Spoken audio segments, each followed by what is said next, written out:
Noël Coward isn't the popular idea of a great dramatist. He's far too debonair, well-heeled, suntanned, far too alive. And for nearly 6 decades, he's been shamelessly, defiantly showbiz. From his early days as a boy actor, he was one of the first Slightleys in Peter Pan, to his appearance this year in the Burton's film Boom, he has been of the theatre theatrical. You don't expect a pair of Congreve to pose for photographs in silk dressing gowns, to play cabaret in Las Vegas and drink tea in the Nevada desert. You don't expect him to turn up in other men's creations, acting King Magnus in Shaw's Apple Cart, the insanely furtive spymaster in Graham Greene's Our Man in Havana.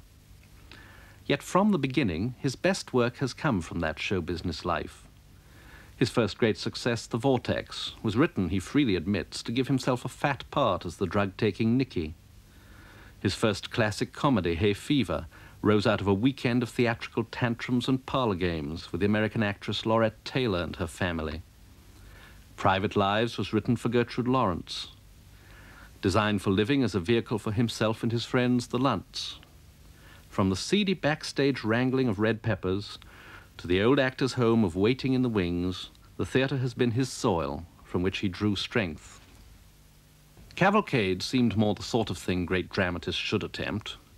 He depicted the heroism of Britain's plain folk in his film In Which We Serve, the love of ordinary suburban people in Brief Encounter. Yet somehow these seemed romantic, almost as nostalgic as the operetta world of Bittersweet. It's curious how often Coward's hymns to traditional British virtue share with his operettas plots about not marrying actresses. Diana Wynyard in Cavalcade tries to separate her son from a music hall singer. Gladys Cooper in Relative Values, 20 years later, rescues her son from a film star. It's almost as if Coward saw in the theatre a threat to the reality of that traditional, class-conscious England he loves to imagine. So, in Present Laughter, he appeared almost in his own person, begging an aristocratic Mrs. Worthington to keep her daughter off the stage. But Present Laughter recalls another play, another actor-dramatist who put himself, his friends and colleagues on the stage in an impromptu at Versailles. Molière belonged to show business too, and from its mocking, artificial world also made comedies which have outlived the world of the Sun King. It's taken a new generation of actor-playwrights, Harold Pinter and John Osborne, to tell us that they and we have a master in Noël Coward. A master who knows that what lasts in drama isn't high seriousness or great ideas, but the energy that's released when you turn loose 2 actors to battle with wit and passion in that cage behind the footlights, as they do in the last act of The Vortex. Mr. Coward, the last scene of The Vortex, that very dramatic scene between the mother and her son, is played on a very high level of intensity. And yet, I wouldn't consider that it was typical of what one normally thinks of as a Noël Coward play. Well, typical is a dangerous word, you know, because what I suppose is considered typical Noël Coward play is a lot of witty remarks, but I have written other, shall we say, less typical plays, such as Peace in Our Time and Cavalcade, which were not blazing with epigrams. I enjoyed writing The Vortex, and I, of course, very much enjoyed playing it. It was a wonderful part. But whether it's typical or not, I don't know. It has been often compared in its impact to something like Look Back in Anger was in modern times. It made an enormous effect, I remember.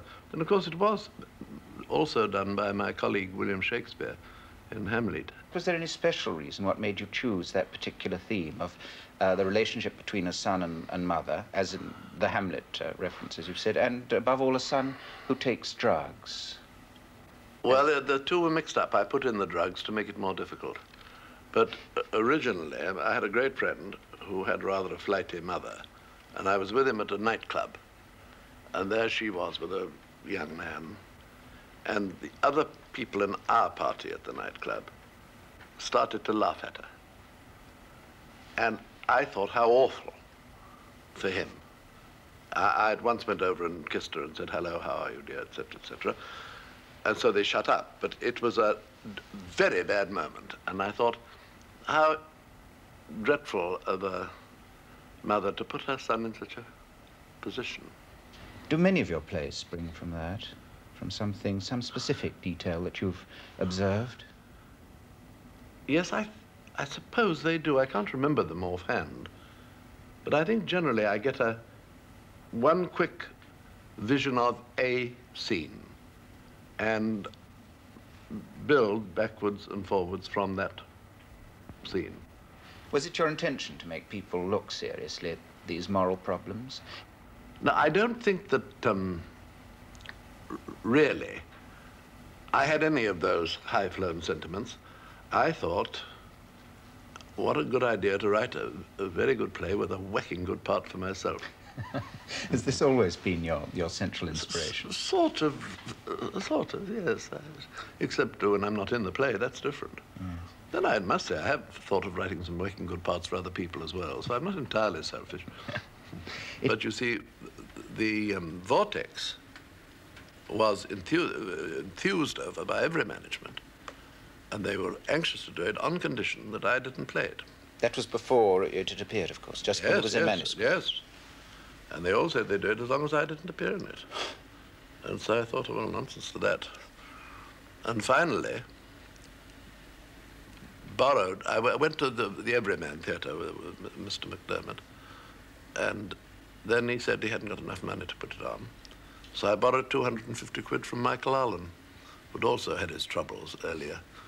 So that's how the Vortex appeared at the Everyman. I believe you had some difficulty in getting the Vortex passed by the Lord Chamberlain. Oh, right up until the day of production. What were his objections? That it was immoral. Then I persuaded him with the most ghastly sophistry that it was a tremendous moral tract, Yeah. which in a way it was. It upset a certain middle class moral sense, I think. And the middle classes are always the basic theatre goers, I think, They aren't they? fortunately turned out to be. They flocked to it. It was lovely. Didn't you come from, in fact, a very different social background yourself from the characters in your plays? Yes, perfectly ordinary suburban middle-class background. My mother's family were all connected with the Navy a great deal. But, of course, we hadn't got very much money, so it was sort of genteel poverty we lived in originally. And you always lived in London? Yes, I was born in Teddington, and then we moved to Sutton, Surrey, and then I came to London when I was 8, yes. Were your mother or father interested in the theatre? Mother was interested in the theatre, adored it. And Mother used to take me to musical comedies on my birthday treats and things. I never saw a straight play till I'd been on the stage for a year. You weren't taken around the Royal Shakespeares and the... No, the exact opposite, no. The musical comedy, Gertie Miller was our great love, Quaker Girl, all those sort of musical comedy. Which was the first time you ever went to a theatre? Well, the first time I ever went to theatre was to see Sinbad the Sailor at Kingston. And I was only about 6 and very angry because I thought it was all going to take place on Kingston Bridge. And as it wasn't, I had to be taken out because I made a scene. Nothing could pacify. Then the next was the Dairymaids. I remember being taken to that, and a lot of churning went on. That was the Grand Theatre Croydon. Who was it guided you towards the theatre? Because I feel from that, you weren't particularly stage-struck. You watched these plays as any other child. I was stage-struck. Oh, you were? Yes. I had a tremendous thing for the theatre. I can't think why. So I was brought up with a lot of music in my family. All the Coward family were very musical. In fact, I had an aunt who was known as the Twickenham Nightingale. She sang very high. When did you make your first breakthrough into the professional theatre? Or could I even go back? Yeah. Were you, in fact, an amateur at all? I don't think... No, I never feel that you would have been. No, not From your earliest years, I think you would have been. No. So you really went straight from childhood into the profession? I was trained when I was very young as a show-off, and I've continued triumphantly until this moment. My guiding light in the theatre, to the theatre, was the Daily Mirror, because it came out and said that in an attractive, talented, and handsome boy wanted. So Mother and I had a brisk conference, and we decided I was talented. Handsome, moot point, but we'd better have a try. And so I went and gave an audition to a lady called Miss Lilla Field. Then I sang a song called Liza Ann from the Orchid, and there was no piano. And so Mother la-la'd the chorus for me to do the dance. You see, I had to do the dance. I got the job. And you'd rehearsed that with her at home? You bet I had, yes. The furniture pushed back. And then after that, what happened? What role did that launch you into? That launched me into the children's fairy play called The Goldfish, which was rather curious, because in the first act we were all jolly, healthy children, and in the second act we were all fish. And I was Prince Muscle. The first line I ever said on the stage was, "Crumbs, how exciting." Now, as a matter of fact, that's not quite true. My first act, which is now singularly, first line, which is now singularly appropriate, was "Hello, Dolly." Oh, really? Yes, yes. Who guided you first towards the professional theatre? Well, when I graduated from the Goldfish, I had the luck, through the agents, Bellew and Stock, to be engaged by Charles Hawtrey to play a page boy in a play called The Great Name. Yes. He was absolutely wonderful to me. He taught me really everything I know about comedy. I still, when I'm faced with a tricky scene to play, I cast my mind back to what the governor would have done with it. He was wonderful. When did you first become aware of your own ability not only to act, which obviously led you into the theatre, but in fact to write plays? Well, I used to write plays when I was about 10 or 11 or 12. I suppose it was an absolute gift, because I left school when I was 9 to go into ballet school. And then I went on the stage when I was 10, so I didn't have any formal education, which of course left me free to educate myself. And what steps did you take to educate yourself as a writer? That is, theatrically. Read. I belonged to the Battersea Park Public not Laboratory, but I say library. Freudian slip. And I read and read and read everything I could lay my hands on. What books? I mean, what particular authors? I've never known which particular ones. Well, the first one was a lady called E. Nesbit, who wrote books for children, and Saki. Saki was another of my inspirations, and up to a point, Dickens. I'd read most of Dickens by the time I was 16 or 17, I think. But I was a voracious reader. Your first play, which produced in London, was called I Leave It to You, wasn't it? I Leave It to You. Yes. Which I've not seen, I confess, and I haven't read it either. You'd have to have been awfully quick. It only ran 5 weeks, and you weren't born. But that idea was given me by Hawtrey. The interesting thing about it was you played a part in that. I played one of those young tennis everyone, the Bobby, the young son. It wasn't terribly good. It, what is known as, showed promise. Your second play is called The Young Idea. Yes. And you also played a part in that. Yes. What was that about? That was pinched from Bernard Shaw. He wrote a play called You Never Can Tell, in which were two young brother and sister. So I wrote to him feeling slightly guilty and said, I sent him the script and said, dear Mr. Shaw, I'm afraid I've plagiarized you and I hope you'll forgive me. And 10 days elapsed and I had the most enchanting letter back with the script, scrawled all over with "No, you don't, young author," and things like that, written. And he suggested the second scene of the second act, wrote it out for me. I was 22 years old, and he never heard of me. And then wrote with it a letter saying, never read or see anything of mine again as long as you live. Did he like your plays, do you think? I'm not sure he paid very much attention to them. He knew, I think, that I had talent. He was a strange and kindly man. I don't remember him going on about them very much. Did you find that being an actor and writing parts for yourself has always helped your career as a playwright, and vice versa? Oh, yes, of course.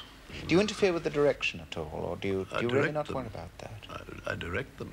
Oh, you do all the ones that you're in? Yeah, I've directed most of my plays, yes. So it is something of a package deal. It's a package deal, oh yes.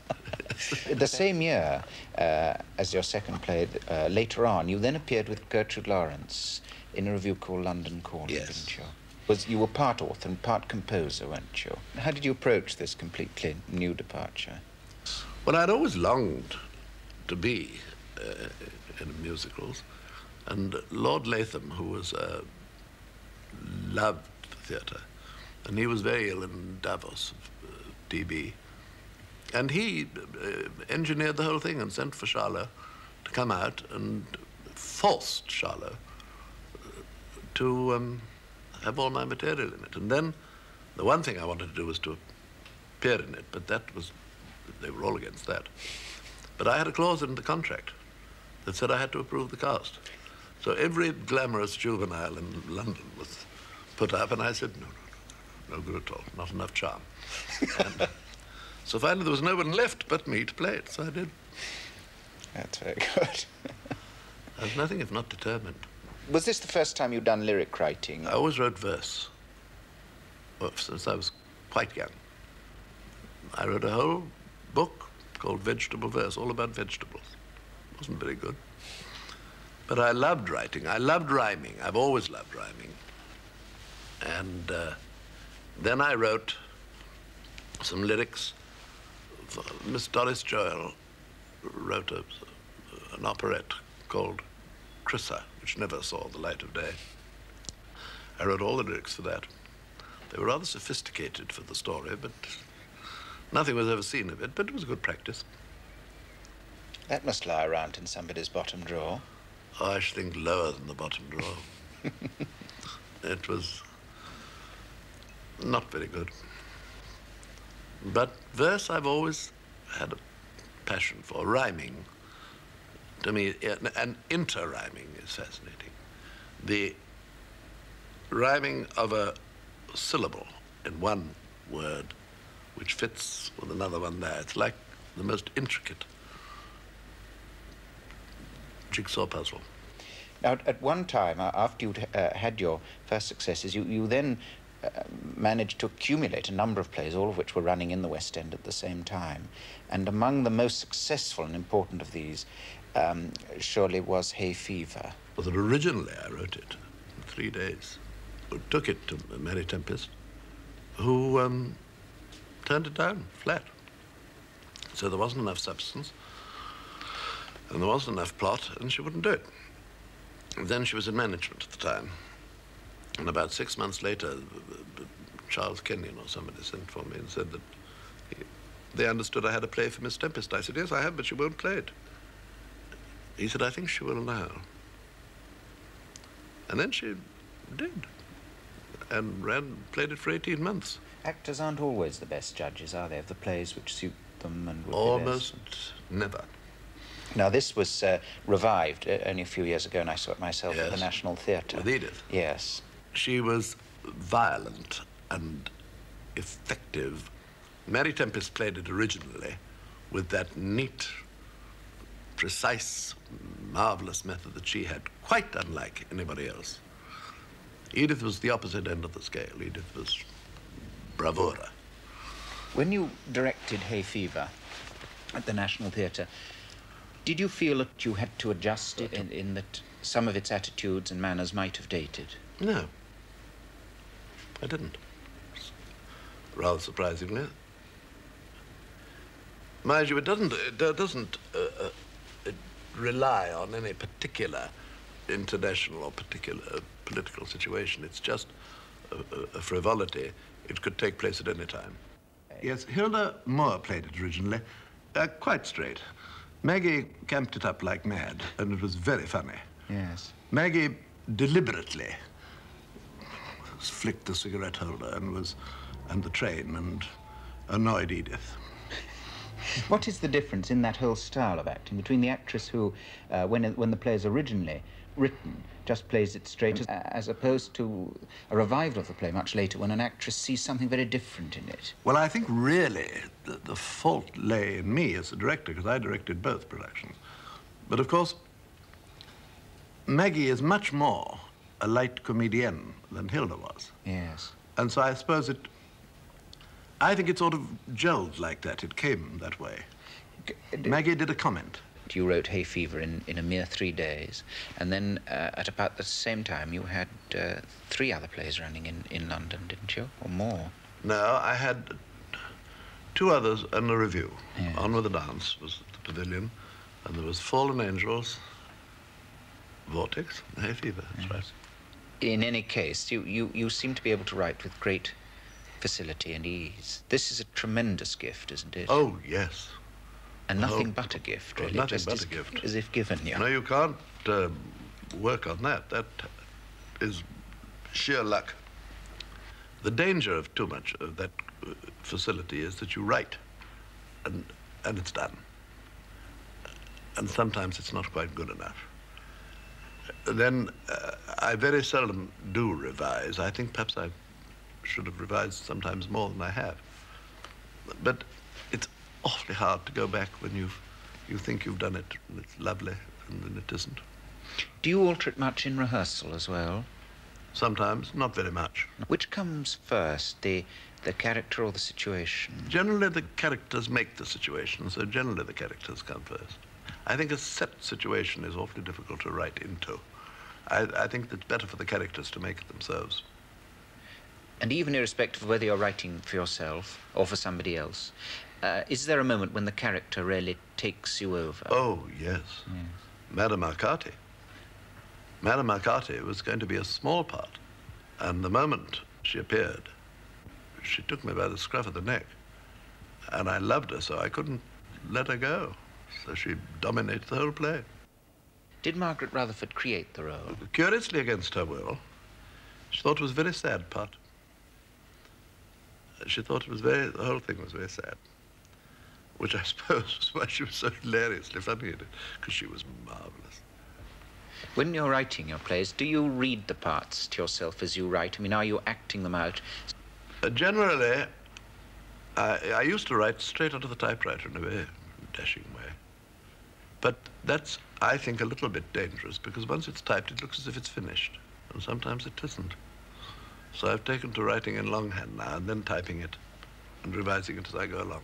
Do you aim at a scene going right the way through, or do you write bits and pieces of a character? Oh, no, straight through. You really do? Act 1, Scene 1. Act 1, Scene 1, curtain rises.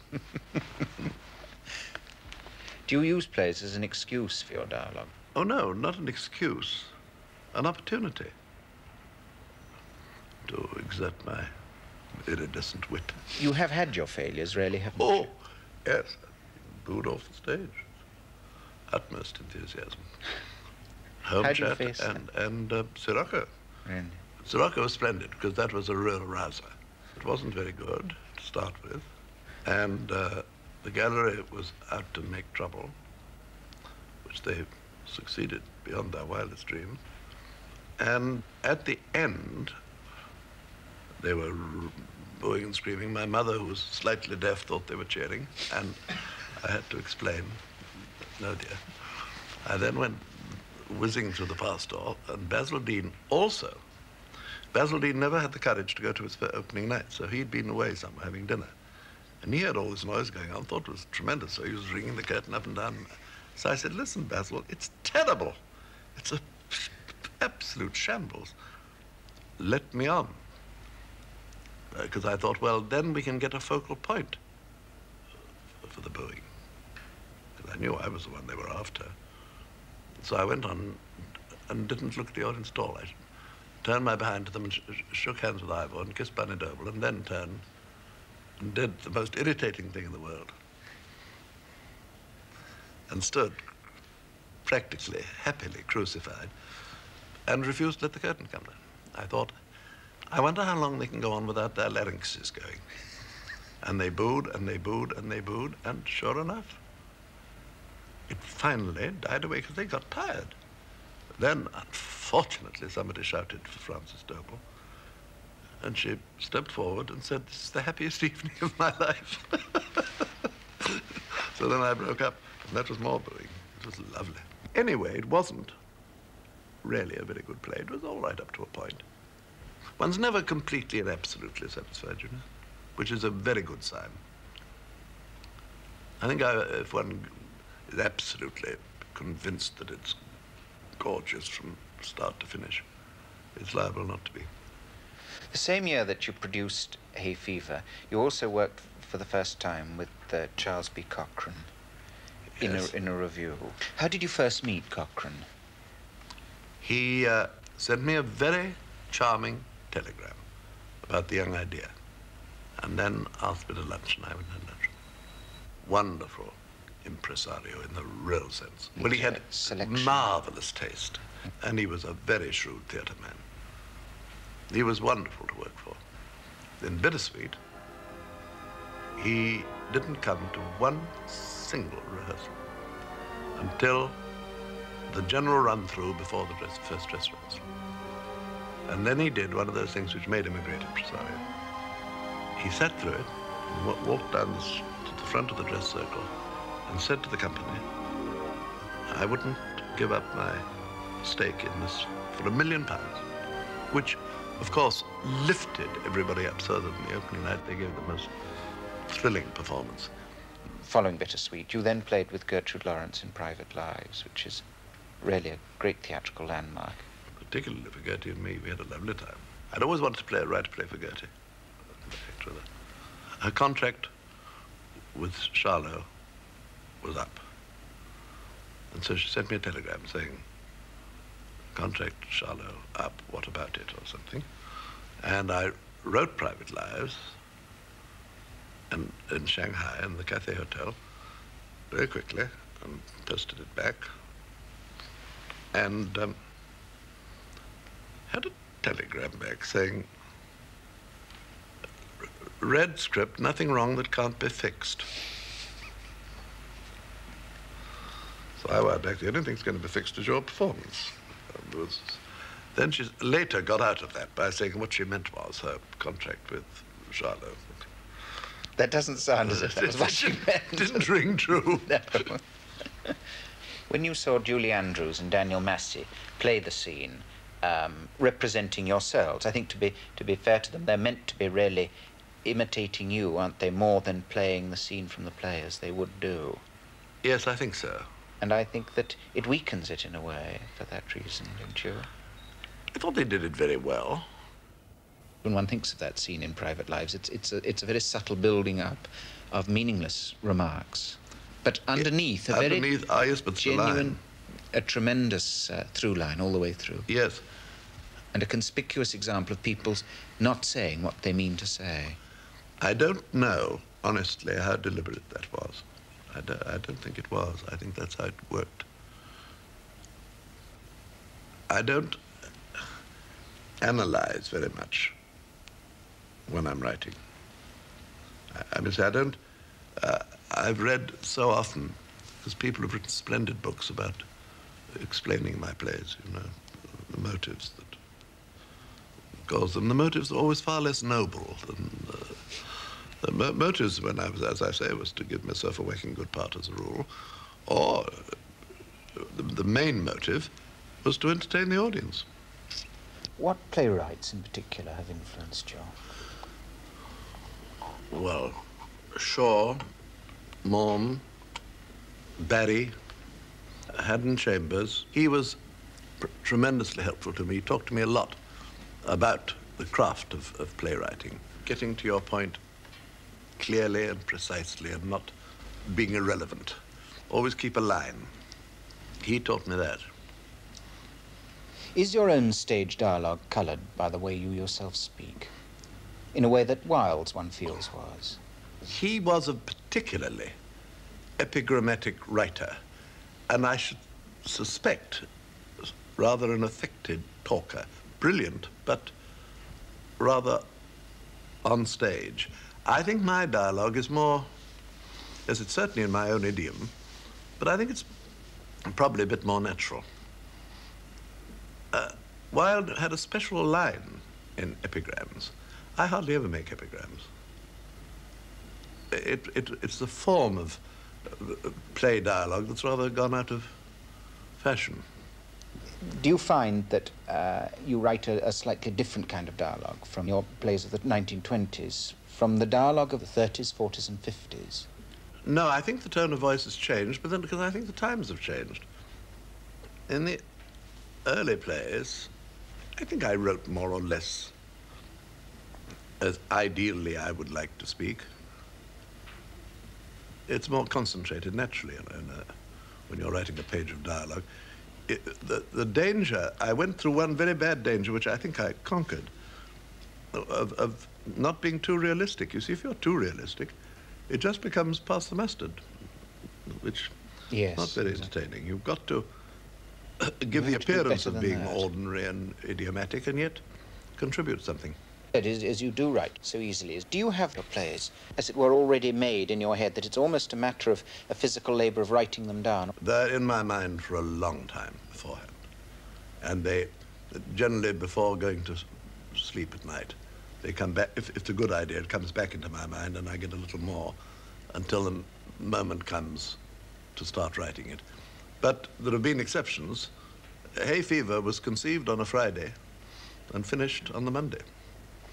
And it's been one of the most successful I ever did, and I didn't even think about it beforehand. But that's an exception. After you'd written Private Lives, you followed this with Cavalcade. And one feels no two pieces could have been more different. What triggered off Cavalcade was that I'd always had a longing to do a very great big production, either at the Coliseum or at Drury Lane. And I saw in a back number of the Illustrated London News I'd bought in foils in Charing Cross Road, a picture of a troop ship leaving for the Boer War. And that gave me the first idea of doing from the turn of the century right up to the then present day. I first of all planned it for the Coliseum, which had a revolve.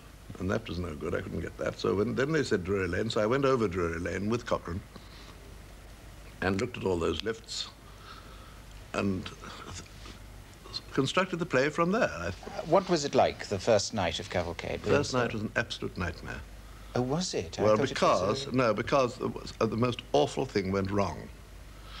In the third scene, the lift stuck. That was torture. And fortunately, what had happened was, in the eagerness to get onto the stage, the company had stood on the edge of the lift and jammed it. Oh, I see. So it wouldn't work. Did it manage to pick up yes. after that? The company was strained from then onwards. They didn't really give such a good performance as they should have done. They were all right, but the audience didn't notice. And what sort of reception did it receive? Oh, wonderful. So it was an established, self-evident hit? Oh, yes, it was a self-evident hit from the word go. In some quarters, I believe, you were accused of writing a jingoistic play in a spirit of cynical mockery. Well, if anybody can write a cynical mockery playing 3 hours, they're a better man than I am, Gungadin. I couldn't possibly have. I loved Cavalcade. I was awfully irritated by that rumour that got around, of course. But I suppose, as I'd written so many scintillating comedies, they thought that was the only possible explanation. It didn't occur to them that I really meant it. You are fundamentally, I think, a patriot, isn't that right? Oh, yes, definitely. Oh, I think this is the best bit of land where we live. You choose not to live in it, though, no? Oh, yes, but well, that's not my fault. No, but I come to it very often. But you've been a great traveller, obviously, and you like all my life, yes. And most of your plays, in fact, not all, but except for South Sea Bubble is one set abroad. There are others, I think, but they're always firmly rooted in England, and the very nationalistic plays, the rootedly national ones, are plays like This Happy Breed, where a very, very strong patriotic feeling comes through, a very attractive feeling, I think, in it. There's a speech of Frank Gibbons in This Happy Breed, which I think, does reflect some of your own feeling towards England. Is that true, or is that purely character writing? Oh, no, I think it's true. I'm very fond of this country. I'm fond of the people of this country. I trust them. They're the only people in the world that I really, profoundly trust. That's why I love the country. Could we talk about going ahead in time, really, to two of the comedies that you wrote just before World War II? Blithe Spirit, which seems really to have a much more substantial storyline than most of your other plays. I've always had the idea of being interested in the ghost thing. Yeah. And I was going to write a play about a house in Paris, which was rented by some modern Americans. And it was so full of ghosts from the past that there really wasn't room for them to sit on any of the furniture. Nothing but ghosts. And I thought that was going to be rather difficult to do. So I reduced it to one ghost, coming back from the other side.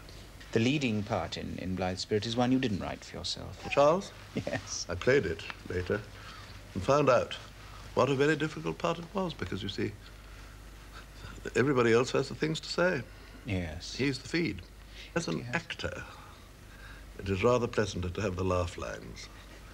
And Charles works his guts out, giving the cues, and Madame Arcate takes them, and Elvira takes them. Even Ruth is stronger than Charles. Oh, it's a very tiresome part to play.